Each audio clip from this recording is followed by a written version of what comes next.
अस्सलाम अलैकुम व्यूअर्स, उम्मीद करती हूँ कि आप सब खैरियत से होंगे। नावल बंद कवारों के आगे पार्ट 2।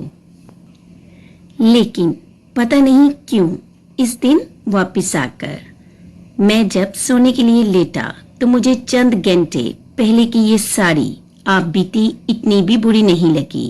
रबेल अली से मरऊबियत और भी बढ़ गई थी, क्योंकि इस दिन पहली बार मैंने इसे उर्दू और इंग्लिश में बोलते बल्कि खूब बोलते हुए देखा था। इसे दोनों जबानों में यकसा महारत हासिल थी और मैं दोनों में से किसी पर भी अबूर नहीं रखता था। इस रात मैं बहुत देर तक रबेल अली के बारे में सोचता रहा था और जिंदगी में पहली बार मैंने किसी लड़की की ज़ाहरी खूबसूरती की बजाय इसकी जहानत और हाजिर दिमागी के बारे में सोचा था।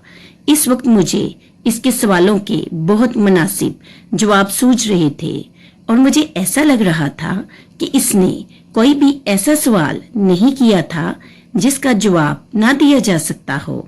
लेकिन अब इसका फायदा नहीं था, क्योंकि जवाब देने का वक्त गुजर चुका था। मुझे ऐसा महसूस हुआ था जैसे मैं इसके लिए एक नन्हा सा बच्चा था जिसे वो बहलाकर अपनी और दूसरों की इंजॉयमेंट का सामान कर रही हो। जब से मैं पाकिस्तानी क्रिकेट टीम में आया था, ये पहला मौका था कि किसी ने मुझे इतनी गैर संजीदगी से लिया था। ये दुरुस्त था कि मैं काफी कम उम्र था, लेकिन बहरहाल अपनी कदो कामत से मैं किसी तौर पर भी टीन एजर नहीं लगता था और ना ही मुझे ये बात पसंद थी कि मुझे टीन एजर के तौर पर ट्रीट किया जाता। पता नहीं क्या हुआ था, मगर इस फंक्शन के बाद मैंने बाकायदा तौर पर कॉलेज जाना शुरू कर दिया था। क्लासेस में कम ही लेता था, ज्यादा इंग्लिश डिपार्टमेंट का चक्कर जरूर लगाया करता था। वजह सिर्फ रबेल अली थी। वहां अक्सर मेरा इससे सामना हो जाता था, लेकिन न जाने क्या बात थी कि इसने कभी भी मुझसे सलाम दुआ में पहल नहीं की थी। वो अपनी दोस्तों के साथ होती और मैं अपने दोस्तों के साथ, और वो उचटती सी नजर मुझ पर डालकर गुजर जाने की कोशिश करती और मैं हमेशा पहल करते हुए इससे हेलो हाय करता। वो हल्की सी मुस्कुराहट के साथ इसका जवाब देती और मेरे साथ मजीद गुफ्तगू करने की बजाय पास से गुजर जाती। शुरू में मुझे इसके रवैये से अजीब सी खिफत का एहसास हुआ था, क्योंकि ऐसा तो कभी नहीं हुआ था कि मुझे लड़कियों से सलाम दुआ में पहल करनी पड़ी हो या किसी ने इस तरह सरसरी अंदाज में मेरे सलाम का जवाब दिया हो। मुझ जैसे अहम शख्स के लिए ये बात अजीब थी, जैसे अहम शख्स मैं नहीं वो हो। मुझे ऐसा लगा था जैसे वो जानबूझकर ऐसा करती थी ताकि मैं ये समझकर वो बड़ी मुनफरिद लड़की है इसकी तरफ मजीद राग़िब हूँ और इसकी मोहब्बत में गिरफ्तार हो जाऊं। जब ये ख्याल मेरे जहन में आया तो एकदम वो मुझे बड़ी थर्ड क्लास लगी, जो मर्दों को अपनी तरफ मतवज्जा करने के लिए वही ओछे हथकंडे इस्तेमाल कर रही थी जो आजकल की हर लड़की इस्तेमाल करने की कोशिश करती है। कुछ में कामयाब भी हो जाती हैं, कुछ इसमें कामयाब भी हो जाती हैं, लेकिन ज्यादातर तो नाकाम रहती हैं, क्योंकि आज का मर्द इतना बोला तो नहीं है जितना लड़कियों ने समझ रखा है। बेनियाजी जताने का ये हरबा मर्दों का बहुत पुराना और आजमुदा हरबा रहा था, जिसे वो अब आउटडेटेड समझकर छोड़ चुके हैं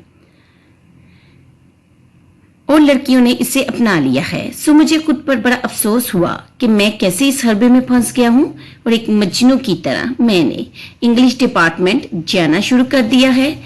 अगले कुछ दिन मैं कॉलेज जाने से बाज रहा, लेकिन फिर चंद दिन के बाद पता नहीं मुझे क्या सूझी कि मैंने फिर से कॉलेज जाना शुरू कर दिया। और सिर्फ यही नहीं बल्कि इंग्लिश डिपार्टमेंट भी मैंने बहुत कोशिश की कि इसे नजरअंदाज करना शुरू कर दो, बिल्कुल वैसे ही जैसे वो मुझे करती है। लेकिन बस यही एक काम था जो मैं नहीं कर पाया। इसे देखते ही इसके लिए मुखालफाना ख्यालात और इसके लिए मेरी कदवरत बक से दिमाग से गायब हो जाती। अपनी सारी अना, गैरत और खुददारी को बलाए ताक रखते हुए मैंने इसका हाल पूछा था और वो आई एम फाइन कहकर जवाबी तौर पर मेरा हाल पूछे बगैर चली गई थी। मेरी सारी मेहनत का हसूल वो मुस्कुराहट थी जो चंद लम्हों के लिए मुझसे बात करते हुए इसके चेहरे पर नमूदार यानी जाहिर हुई थी और फिर ये सब रूटीन का हिस्सा बन गया था। इस पर नजर पड़ते ही मैं किसी सहरज़दा मामूल की तरह इसकी तरफ बढ़ जाता था और इन्हीं रस्मी दवाया कलमात के बाद वो रुके बगैर चली जाती थी और मुझे अपनी हरकत पर बेहद तैश और शर्म महसूस होती थी, लेकिन सिर्फ इस वक्त तक जब तक वो दोबारा मेरे सामने नहीं आ जाती थी। फिर आहिस्ता आहिस्ता मुझे पता चला कि सिर्फ मैं ही नहीं था जो इसके परवानों में शामिल था, वहां सितम रसीदा और भी बहुत थे और इनमें हर उम्र और हर एयर के नौजवान शामिल थे। और सबसे बड़ी सितम जरीफी ये भी थी कि मेरा अजीज तरीन दोस्त उमर जुबैरी भी इन्हीं लोगों में शामिल था। मुझे हमेशा इस बात पर खुशी महसूस होती थी कि मैं जब भी उमर से इंग्लिश डिपार्टमेंट जाने के लिए कहता तो वो एक लफ्ज कहे बगैर उठ खड़ा हो जाता। मेरा ख्याल था कि वो मेरी दोस्ती की वजह से ऐसा करता है, मगर इसका इंकशाफ बहुत बाद में मुझे हुआ कि वो असल में रबेल अली को देखने के लिए वहां जाने पर तैयार हो जाता था। अगरचा ये अंदाजा कभी भी नहीं हो पाया कि मैं भी इसके रकीबों में शामिल हूं और ना ही ये इंकशाफ मैंने करने की कोशिश की। ये इसकी बदौलत था कि मुझे इन दूसरे लड़कों के बारे में पता चल गया जो रबेल अली को देखने के लिए इंग्लिश डिपार्टमेंट जाते थे। उमर को अच्छी तरह अंदाजा था कि इंग्लिश डिपार्टमेंट में कौन किस लिए जाता है और मेरी मालूमात में इजाफा का वो सबसे बड़ा जरिया था। ये राज भी मुझ पर आहिस्ता आहिस्ता ही आश्कार हुआ था कि जिस चीज को मैं रबेल अली की चाल या हरबा समझ रहा था वो दरअसल इसकी आदत थी। मैं वो पहला या वाहिद आदमी नहीं था जिसे वो इग्नोर किया करती थी। वो अपने अलावा हर एक को ही इग्नोर करती थी। इसमें मर्द और औरत की कोई तखसीस नहीं थी। हाँ, लड़कों की सलाम दुआ को वो सिर्फ सलाम दुआ तक ही महदूद रखती थी और हाल अहवाल जानने या पूछने का तकल्लुफ तक नहीं करती थी। इसकी रेपुटेशन कॉलेज में ऐसी थी कि अव्वल तो कोई इसे मुखातिब करने की जुर्रत ही अपने आप में पैदा नहीं कर पाता था, तो खास तौर पर वो जो कॉलेज सिर्फ सैरो तफरी और नज़ारे करने के लिए आते थे वो खुद इत्मादी से माला माल थी। बहुत सारों के पास ये खूबी होती है, वो स्ट्रेट फॉरवर्ड थी। बहुत से लोग ऐसे होते हैं, वो बला की ज़हीन थी। लाखों लोग ज़हीन होते हैं। इसकी शख्सियत खूबसूरत थी, ये भी कोई ऐसी खास खूबी नहीं है। वो बेदाग किरदार की मालिक थी। कम सही मगर खूबसूरत किरदार के बहुत लोग भी इस दुनिया में मिलते हैं, मगर ये सारी बातें किसी एक शख्स में बहुत कम मिलती हैं और किसी औरत में तो शायद बहुत ही कम। कॉलेज में और भी बहुत सी लड़कियां ऐसी थी जिनके चर्चे आम थे, जिनके हजारों परवाने थे और इन्हें देखने के लिए भी लड़के बकायदा इंतजार करते थे, मगर वह सिर्फ इन लड़कियों की खूबसूरती के परवाने थे।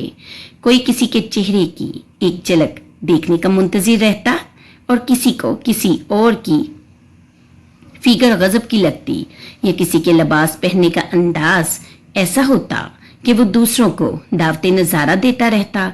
लेकिन मैंने कभी किसी लड़के को किसी लड़की की शख्सियत या जहानत से इतना मुतासिर नहीं देखा था कि वो इसके लिए इस तरह बेकरार फिरे।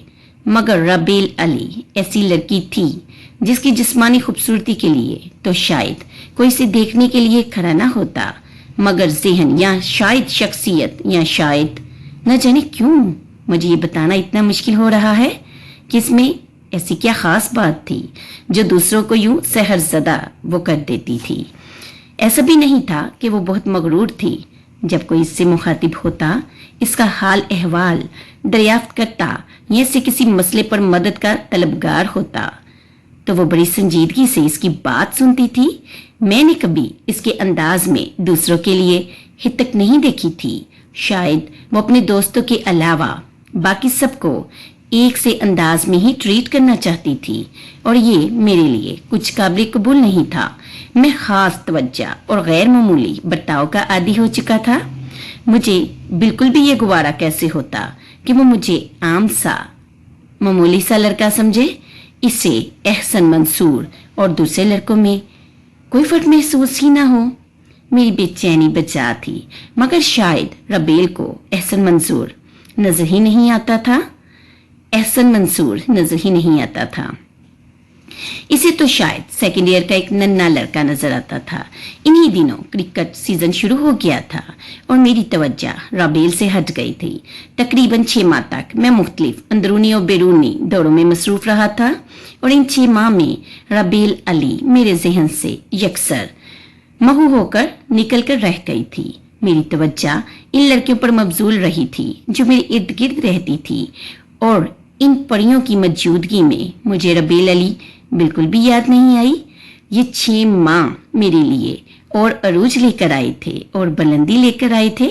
मैंने काउंटी क्रिकेट खेलने का मुआहिदा भी कर लिया था और चंद दूसरे स्पोर्ट्स वेयर के अदारों के साथ भी मैंने कॉन्ट्रैक्ट किए थे और दौलत अब मुझ पर बारिश की तरह बरस रही थी।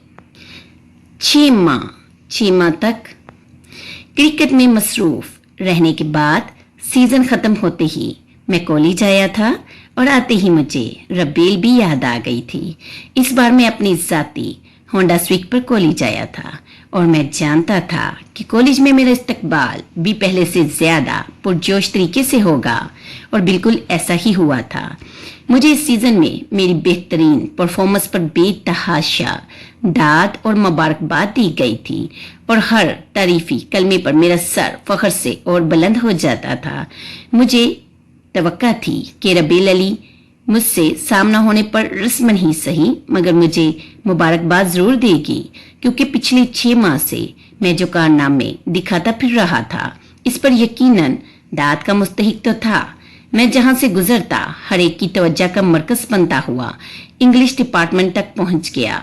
इस दिन उमर मेरे साथ नहीं था और इसकी बजाय मेरे दूसरे दोस्त मेरे साथ थे।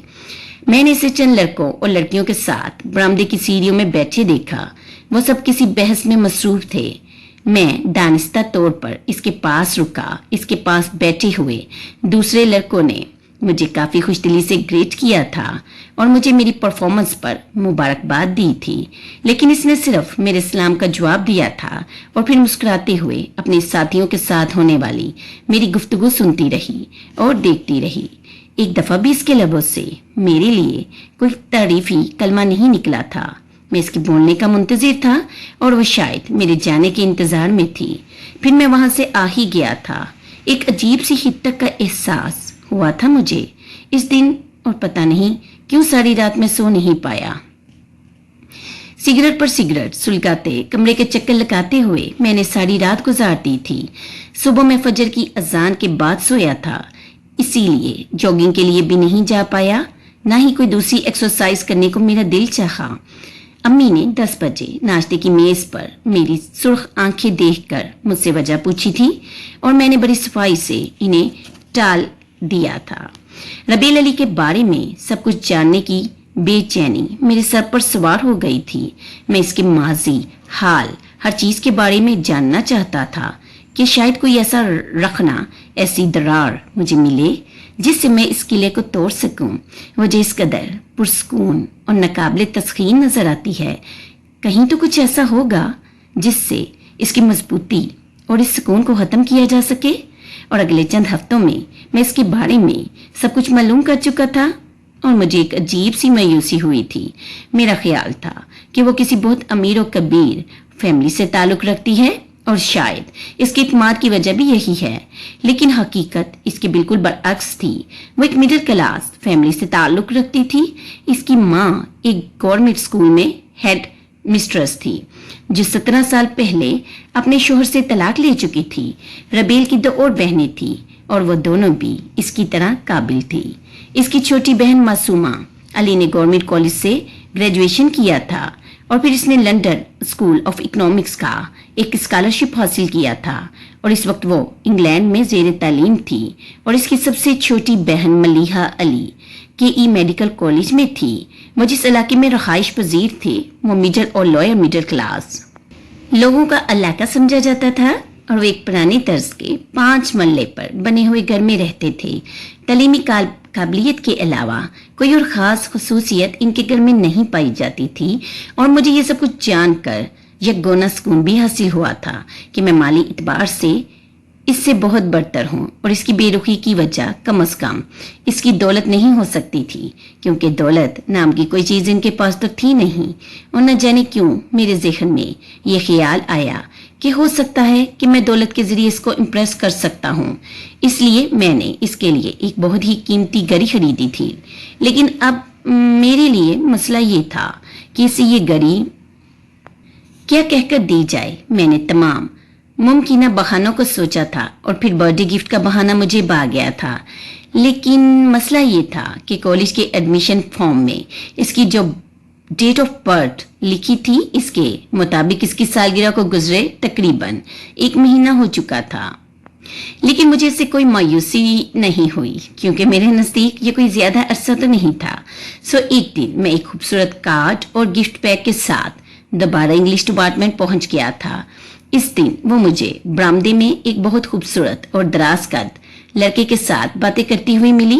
وہ لڑکا بڑی سنجیدگی سے اسے کچھ بتا رہا تھا اور وہ بالکل خاموش کھڑی اس کی باتیں سن رہی تھی۔ مجھے سمجھ میں نہیں آیا کہ میں کس طرح اس سے بات شروع کروں۔ برآمدے میں اس وقت بہت کم لوگ تھے اور جو تھے وہ مجھ پر نظریں جمائے ہوئے کھڑے تھے۔ میں آہستہ آہستہ ربیل علی کے پاس پہنچ گیا اور اس سے پہلے کہ وہ میری طرف متوجہ ہوتی اس لڑکے کی نظر مجھ پر پڑی تھی۔ وہ بولتے بولتے رک گیا، شاید وہ میری آمد کا مقصد سمجھنا چاہ رہا تھا۔ مجھے اس کے چہرے پر واضح طور پر حیرانگی نظر آئی۔ ربیل نے اس لڑکے کے خاموش ہو جانے پر اس کی نظروں کا تعاقب کرتے ہوئے مڑ کر دیکھا تھا اور مجھے دیکھتے ہی ایک ہلکی سی مسکراہٹ اس کے چہرے پر نمودار ہوئی تھی اور زندگی میں پہلی دفعہ اس نے مجھے مخاطب کرتے ہوئے میرا حال احوال پوچھا تھا۔ مجھے ایسا لگا تھا جیسے میں 7ویں آسمان پر پہنچ گیا ہوں۔ پھر اس نے اس لڑکے سے بھی میرا تعارف کروایا تھا۔ وہ زغیم حیدر تھا اور ربیل کا کلاس فیلو تھا۔ میں نے اس سے ہاتھ ملایا اور اس نے مسکراتے ہوئے بڑی شستہ انگریزی میں مجھ سے کہا، تو آپ وہ ستارے ہیں جنہوں نے آج کل کرکٹ کی دنیا کے باقی سب ستاروں کو دھندلایا ہوا ہے۔ میں اس کے تبصرے پر کچھ کہہ ہی نہیں پایا۔ اتنی روانی سے میں اسے انگلش میں جواب نہیں دے سکتا تھا اور اردو میں کچھ کہنا مجھے مناسب نہیں لگا، میں صرف تھینک یو کہہ پایا۔ ربیل، مجھے آپ سے کچھ بات کرنی ہے، میں نے فوراً ہی ربیل سے کہا تھا اور اس کا جواب میرے لیے چکرانے والا تھا۔ کیجئے، اس نے مسکراتے ہوئے کندھے اچکا کر کہا تھا۔ میں نے ایک نظر زغیم حیدر کو دیکھا جو بڑی گہری نظروں سے مجھے دیکھ رہا تھا۔ میں اصل میں علیحدگی میں آپ سے کچھ بات کرنا چاہتا ہوں۔ اس سے پہلے کہ ربیل میری بات کے جواب میں کچھ کہتی، زغیم بول اٹھا تھا، معاف کیجیے گا، میرا خیال ہے مجھے اب چلا جانا چاہیے، پھر ملاقات ہوگی۔ وہ یہ کہتے ہوئے وہاں سے چلا گیا تھا۔ جی فرمائیے، آپ کو کیا کہنا ہے؟ مجھے پہلی بار ربیل کے چہرے پر الجھن نظر آئی تھی۔ اصل میں آپ کو یہ دینا چاہتا تھا۔ میں نے جھجکتے ہوئے پیکٹ اس کی طرف بڑھا دیا، لیکن اس نے ہاتھ بڑھائے بغیر مجھ سے پوچھا، یہ کیا ہے؟ یہ آپ کی سالگرہ کا تحفہ ہے۔ وہ میری بات پر جیسے حیران رہ گئی تھی۔ یہ بس ایک گھڑی ہے۔ میں نے مزید وضاحت دینے کی کوشش کی مگر وہ اس وقت تک شدید حیرت کی جھٹکے پر قابو پا چکی تھی۔ اس نے اپنی بائیں کلائی میرے چہرے کے سامنے کی تھی۔ یہ جو چیز میری کلائی پر بندھی ہے اسے بھی گھڑی ہی کہتے ہیں، اور اگر یہ میری کلائی پر بندھی ہے تو سیدھے الفاظ میں اس کا مطلب یہ ہے کہ یہ میری ملکیت ہے، اور اگر یہ میری ہے تو ظاہر ہے مجھے مزید کسی گھڑی کی ضرورت نہیں ہے۔ یہ تھی پہلی بات۔ دوسری بات یہ ہے کہ میری سالگرہ کو گزرے بہت دن ہو چکے ہیں، اس لیے کسی تحفے کی کوئی تک نہیں بنتی۔ تیسری بات یہ کہ میرے اور آپ کے درمیان ایسا کوئی رشتہ نہیں جو آپ کو یہ تحفہ دینے اور مجھے لینے پر مجبور کرے۔ اور اب ایک سوال، آخر آپ کو میری ڈیٹ آف برتھ کا پتہ کیسے چلا ہے؟ جواب میں ہی دے دیتی ہوں۔ میرا خیال ہے آپ نے آفس سے معلوم کروایا ہوگا، لیکن کیوں؟ इसके लहजे में अब मेरे लिए सर्द मोहरी थी। चेहरे पर इस मुस्कुराहट का नामो निशान तक नहीं था जो पहले होती थी। मैं बेहद नर्वस हो चुका था। इसे इतना गुस्सा आएगा ये मेरी तवक्का के बरखिलाफ था। मैं तो ये तस्वुर कर रहा था कि वो इस सरप्राइज पर हैरान हो जाएगी और शायद खुश भी कि मुझे इसकी बर्थडे का इल्म है, देर से ही सही, लेकिन इसे एक अदद तोहफा भी दे रहा हूँ। ये एक ऐसा एजाज था कि शायद कॉलेज की किसी और लड़की को मिलता तो वो खुशी से मर जाती, मगर वो सरापा सवाल बनी मेरे सामने खड़ी थी। अपनी डार्क ब्लैक आंखें मेरे चेहरे पर जमाए वो बड़ी तीखी नजरों से मुझे देख रही थी, जिनमें मरवत और लहाज नाम को भी नहीं था। मैंने होले से खनकार कर अपना गला साफ किया और फिर इससे मुखातिब हुआ। असल में ऑफिस में किसी काम से गया था तो वहां बाई चांस आपका एडमिशन फॉर्म देख लिया। इसी में आपकी डेट ऑफ बर्थ थी। मेरे कुछ दोस्तों की डेट ऑफ बर्थ भी यही है, इसलिए मुझे ये बहुत मानूस सी लगी। मुझे अपना बहाना मौजू लगा था, लेकिन इसके तासुरात वैसे ही थे।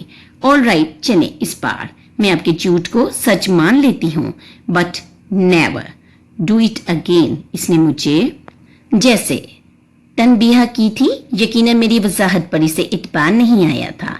देखिए, मैं ये गिफ्ट आपको किसी गलत नीयत से तो नहीं दे रहा। मैं असल में आपसे बहुत इम्प्रेस हूँ और इसने मेरी बात दरमियान में ही काट दी थी। Let me make one thing very clear, यहाँ कॉलेज में हम और आप इम्प्रेस होने के लिए तो नहीं आते, यहाँ हम पढ़ने के लिए आते हैं।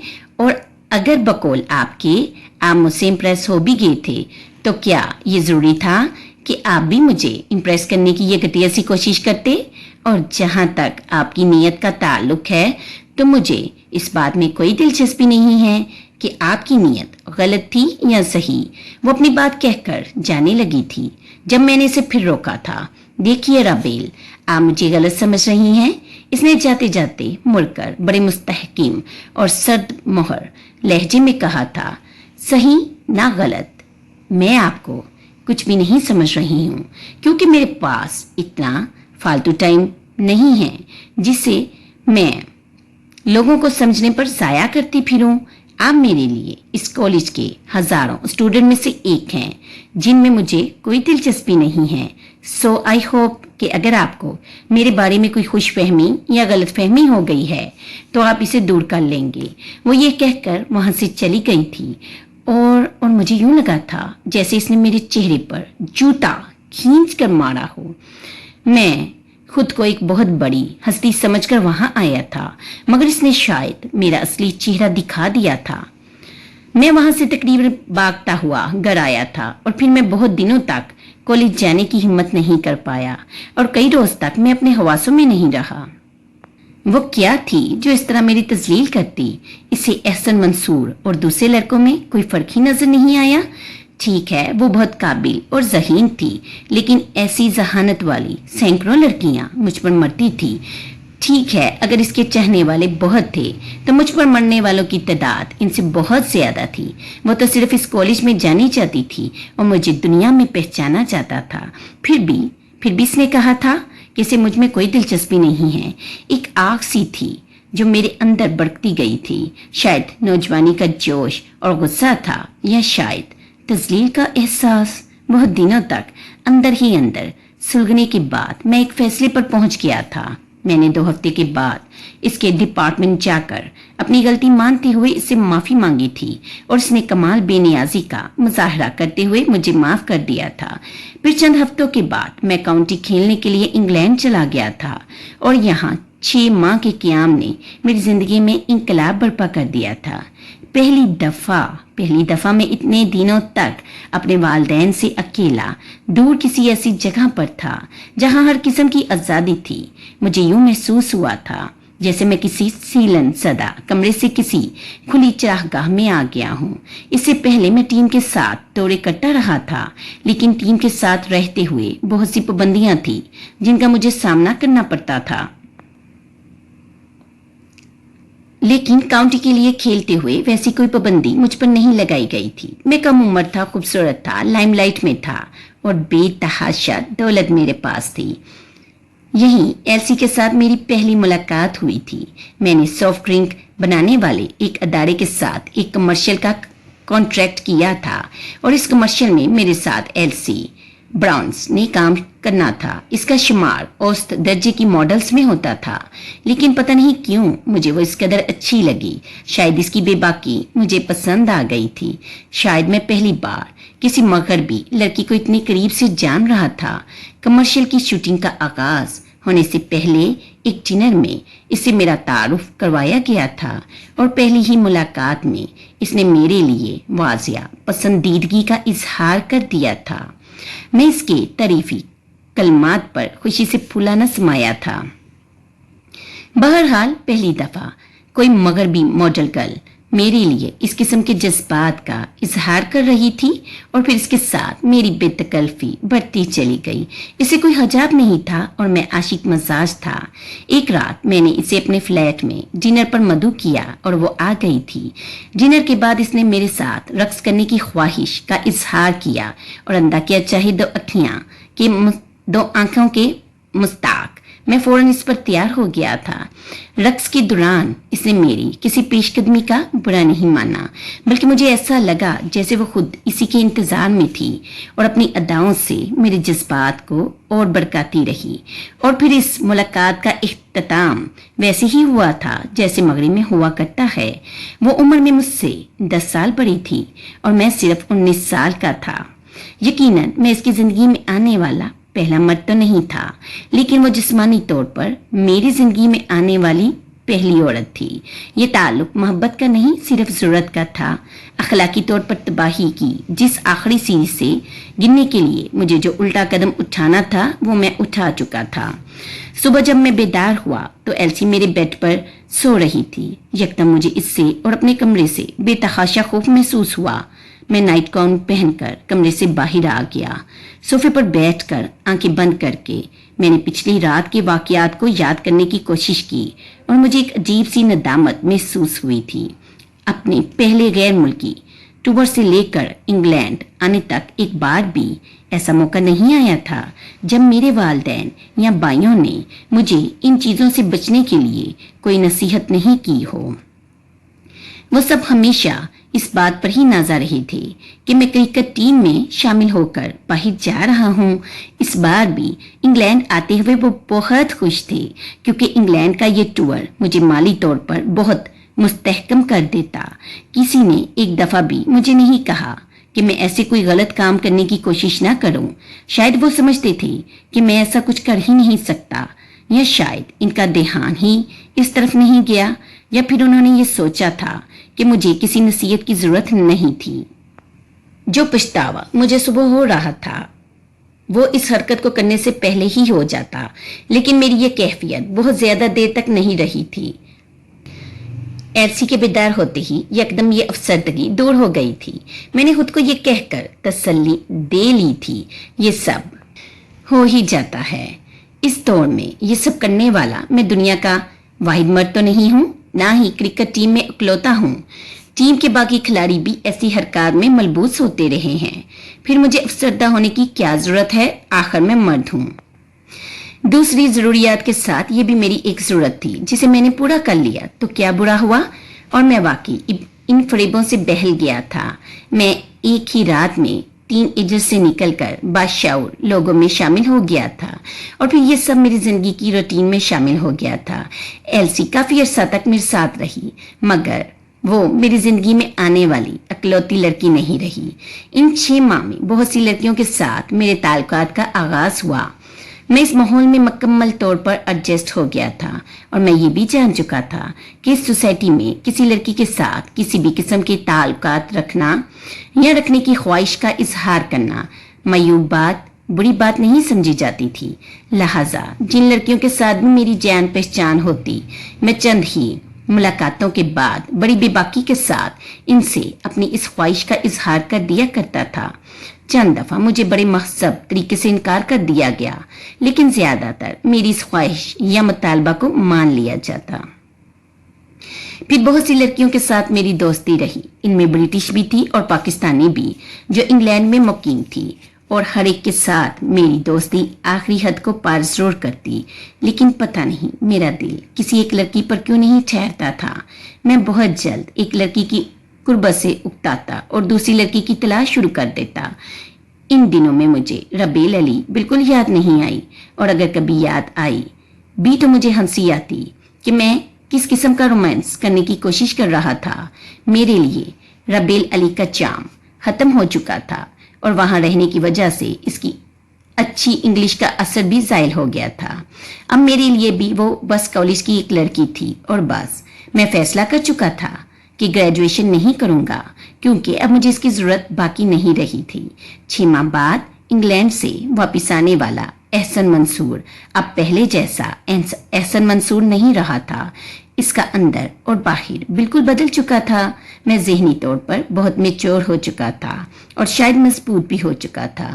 جب میں نے زبیری کو کالج چھوڑنے کے فیصلے کے بارے میں بتایا تو اس نے میرے اس فیصلے کو ناپسند کیا تھا۔